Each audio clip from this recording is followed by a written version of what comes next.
This project is developed under discipline of robotics, and its main incentive is to participate in 12th edition of National Robotics Contest organized by the Polytechnic Institute of Guarda, Robô Bombeiro 2014. The objective of the project is the study and development of an autonomous mobile robot whose function is to navigate in a maze, find a candle in a random room, and extinguish it.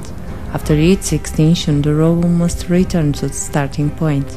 The entire path should be made in shortest time possible.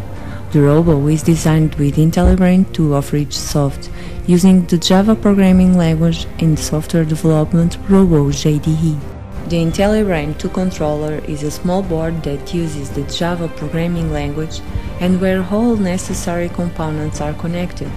The board comes equipped with an Atmel Atmega 128 microcontroller, a liquid crystal display with 2 lines of 16 characters, a transmitter and infrared receiver, 7 analog ports, 13 digital ports, 8 servo ports, and port COM1 RS232. The robot is equipped with 2 buttons, one green and one red, which allow to start or finish the mission of the robot.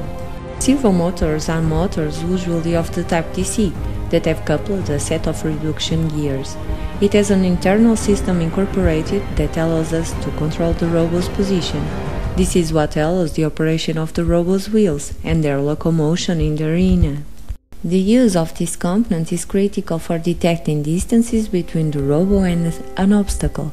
This uses the principle of time of flight, which consists of sending an acoustic signal from a transmitter circuit that, when colliding with objects, cause echoes that will be received by a receiver circuit.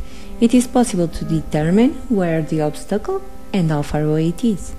It is through this that the robot deflects from walls and obstacles.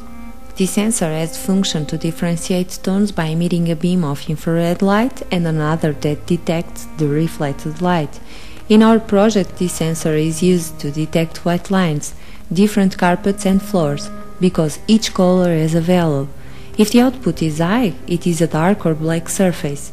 If the output is low, it is a white or light surface. It is used to check for collisions with wall or obstacles in order to avoid that, for some reason unrelated to navigation, it becomes blocked.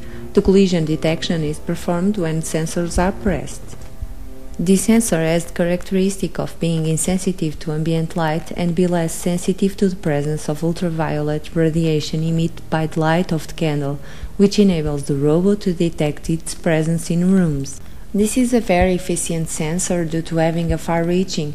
It achieves a maximum distance of 5 meters as long as the mission source, the candle, is in its field of view. These sensors are used to detect a flame, and they allow a wide detection range, can have a range larger than 120 degrees. The sensor enables the robot to detect if there are any lighted flame around them, through the 5 flame sensors that has embedded organized into 30 degrees each. They will guide the robot to the candle and help it to remain in front of it and center it, in order to extinguish the flame with greater precision. The method of flame extinction chosen for our project was the extinguishing system with air, using it with a fan. This is coupled to the motor that is DC powered, which allows it to rotate. In the project we used an architecture based on behaviors, which is represented in a state diagram. Here we define, based on certain situations, which behavior the robot should adopt. The wait state corresponds to the initial state, in which the robot is waiting for the green button to be pressed to be able to roam around the arena through the navigate left state. In this state, the robot will navigate until detect the presence of a candle. When finding a flame, the robot will focus on this so it can advance to the extinguished state. If the flame is still lit up, the robot will repeat the fixed center status until extinguished.